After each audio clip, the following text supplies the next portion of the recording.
Seigneur soit avec vous. Bienvenue à l'Église à 2000 ans. C'est l'évangélisation 4.0 pour Jésus. On like, on commente, on partage et on s'abonne. Et comme je le dis toujours, quand vous voyez ma tête, surtout, asseyez-vous bien et soyez très concentrés parce que j'ai toujours de très bonnes choses à vous dire. Nous continuons notre découverte avec l'unité des chrétiens et c'est l'épisode 4. La semaine dernière, pour rappel, nous avons travaillé les propositions du Père Bernard Sesboué concernant l'unité des chrétiens, particulièrement dans le dialogue catholique-orthodoxe. Aujourd'hui, nous travaillons Monseigneur John Quinn. Il est archevêque émérite de San Francisco, aux États-Unis d'Amérique. Essayons de le présenter. En 1996, Monseigneur John Quinn avait 30 ans d'épiscopat comme expérience. Il a été président de la conférence épiscopale américaine, délégué pontifical pour la vie religieuse aux États-Unis et membre d'une commission pontificale chargée d'étudier certains problèmes de l'archidiocèse de Seattle. J'ai choisi de l'étudier pour deux raisons. Premièrement, parce que sa réponse a été très appréciée au sein de l'épiscopat catholique. Et pourquoi? Parce que sa réponse est issue d'une conférence qu'il avait donnée. Et lors de sa conférence, il avait dit que sa pensée n'était pas sa pensée personnelle, mais celle de plusieurs cardinaux et évêques avec qui il avait travaillé. Voilà. Et deuxièmement, parce que dans sa réponse, il dit qu'il parle de sa relation personnelle avec le pape et avec la curie romaine. Et nous comprendrons dans quelques minutes pourquoi il parle et du pape et de la curie romaine. Voilà. Monseigneur John Quinn, il nous fait 3 propositions. Comme d'habitude, vous connaissez déjà notre schéma. J'énumère et nous détaillons. La première, pour une réforme de la curie romaine. Vous voyez, il y a quelques secondes, je disais que Monseigneur John Quinn parlait de ses relations personnelles avec le pape et avec la curie romaine. Il parle de la réforme de la curie romaine. Deuxième proposition, la restructuration des commissions pontificales. Et troisième proposition, une véritable collégialité épiscopale entre le pape et les évêques. Véritable collégialité épiscopale entre le pape et les évêques. Pardon. Commençons par détailler la première proposition. N'hésitez pas à mettre en commentaire toutes les découvertes et puis les questions que vous avez. Et si vous prenez ce quatrième épisode en cours, vous comprenez bien que nous sommes au 4e épisode. Pour mieux comprendre au stade où nous sommes, retournez dès le premier épisode. Et je rappelle que sur YouTube, il y a carrément une playlist qui s'appelle Unité des chrétiens. Et il y a même au début de cette série de 4 épisodes sur l'unité des chrétiens, il y a une vidéo introductive qui parle de l'unité des chrétiens. Elle a été publiée pour la semaine mondiale de l'unité des chrétiens. Bien, nous attaquons avec la réforme de la curie romaine. Selon Monseigneur John Quinn, il ne suffit pas de réformer uniquement la papauté. C'est tout un système qui doit être pris en compte y compris bien sûr la curie. C'est pourquoi il affirme d'emblée, la question des nouvelles formes ou des nouvelles manières d'exercer la primauté n'est pas que personnelle, elle est aussi systémique. La curie et le pape ne peuvent pas être complètement séparés. Donc c'est Monseigneur Quinn, je vous donne la référence. L'exercice de la primauté, le prix à payer pour l'unité des chrétiens, Oxford, 29 juin 1996, voilà, page donc 933. La curie et le pape ne peuvent pas être complètement séparés.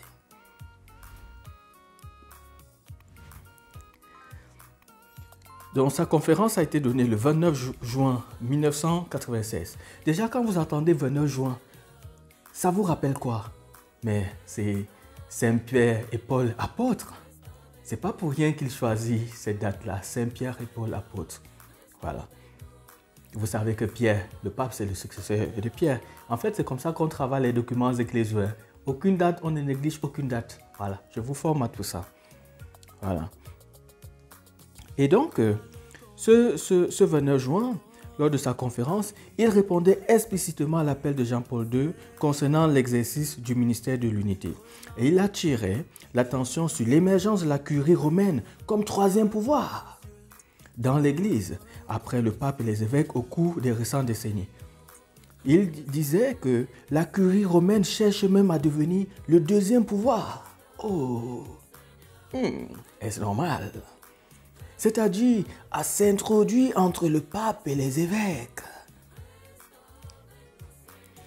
À titre illustratif, il souligne le cas de la version anglaise. Écoutez, c'est pas qu'il parle sans des faits, il faut des faits. Donc, il souligne le cas de la version anglaise du catéchisme de l'Église catholique.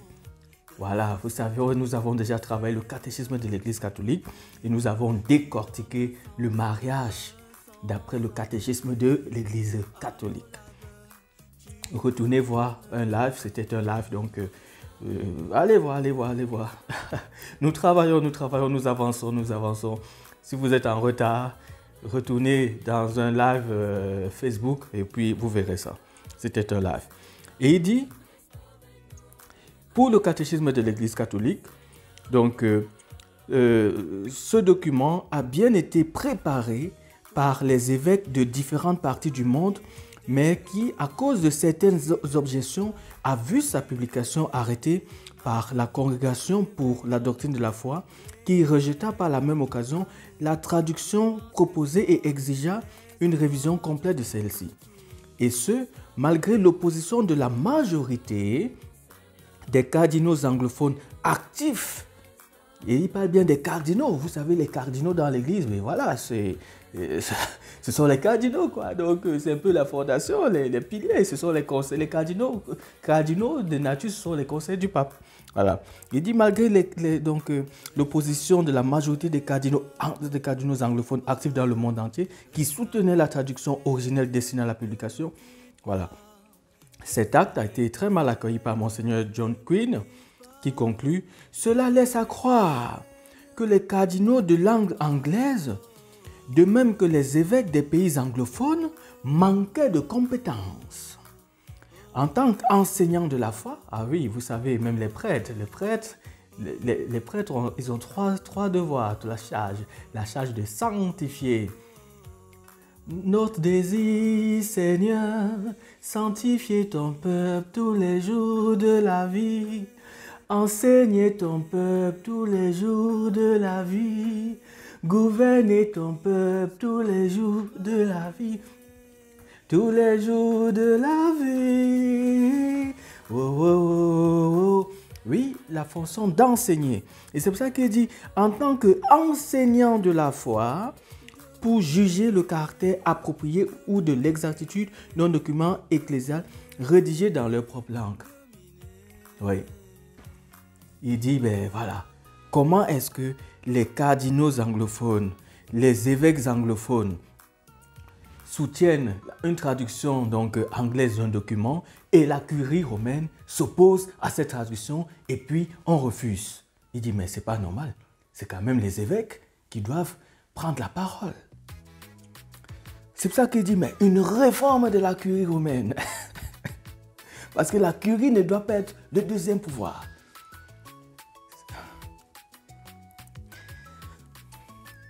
Et il dit, mais avec la mondialisation, le travail accompli par le pape est lourd pour lui seul, qu'il ne peut pas exercer son ministère en écartant les experts et les fonctionnaires de la curie. Le problème qui se pose est le déséquilibre sans cesse croissant qui lui fait abandonner ses responsabilités au gouvernement de la curie. Dès lors, il est de plus en plus difficile de vérifier ce qui vient du pape lui-même et ce qui vient de la curie. C'est ce qui le pousse à dire « Une réforme structurale majeure de la curie est nécessaire et ne peut être sous-estimée. Une fois réalisée, elle favoriserait la pleine communion du Saint-Siège non seulement avec l'Église orthodoxe, mais également avec les autres chrétiens. » Le deuxième point que propose Monseigneur Quinn, c'est une restructuration des commissions pontificales. Voilà. Quand il parle de restructuration des commissions pontificales, ici il dit, bon voilà, donc on aurait par exemple une commission composée de 3 présidents. Le premier président représenterait une conférence épiscopale. Le second représenterait la curie. Vous voyez, pour lui, il met la curie en deuxième position. Et le troisième représenterait un laïc. Et vous savez, même dans le Concile Vatican II, vous voyez, je vous ai toujours parlé du Concile Vatican II, on parle bien du peuple de Dieu. Le peuple de Dieu, il met le peuple de Dieu en avant. Et vous savez, la semaine dernière déjà, avec le Père Bernard Sesboué, donc dans l'épisode 3, il disait le temps où le curé était pape dans sa paroisse est dépassé. Voilà. Et donc, la troisième proposition, donc pour Monseigneur Quinn, une véritable collégialité épiscopale entre le pape et les évêques. On l'a déjà un peu entendu et puis ça peut revenir ici. Mais c'est un point qui est aussi à sa place. Et puis, il parle bien donc d'une consultation effective. Et il dit, avant que soient émises les déclarations doctrinales ou des décisions disciplinaires ou même liturgiques dans le Saint-Siège, il faudrait que les évêques, vraiment chaque évêque, et de façon individuelle et de façon collective, soient consultés. C'est pour ça qu'il parle de la collégialité épiscopale. Consulter. Et vous voyez que ici même aussi, il parle donc il émet le souhait de la tenue donc d'un nouveau concile.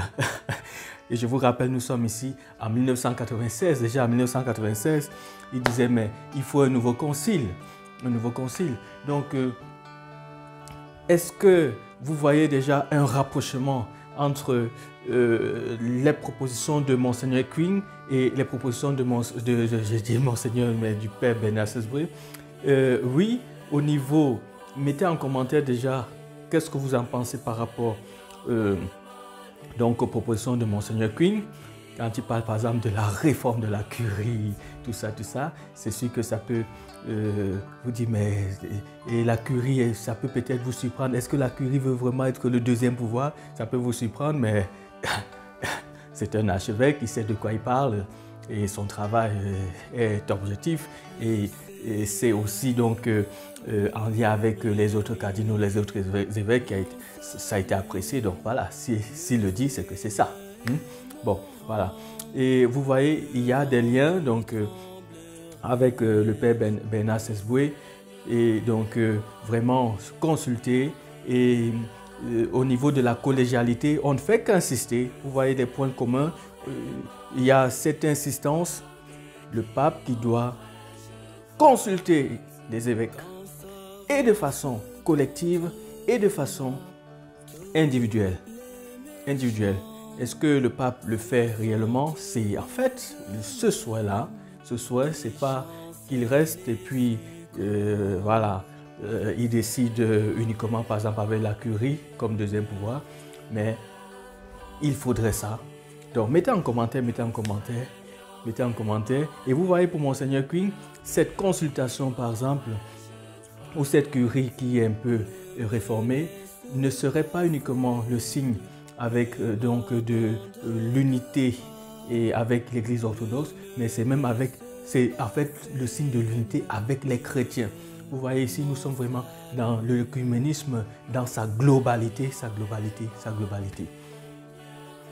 Quelle est votre résolution aujourd'hui pour cet épisode? Voilà. Engagez-vous dans l'unité des chrétiens pour faire avancer le dialogue. L'Église a besoin de vous. J'ai besoin de vous. Je vous attends. Je viendrai vous chercher pour les siècles des siècles. Amen.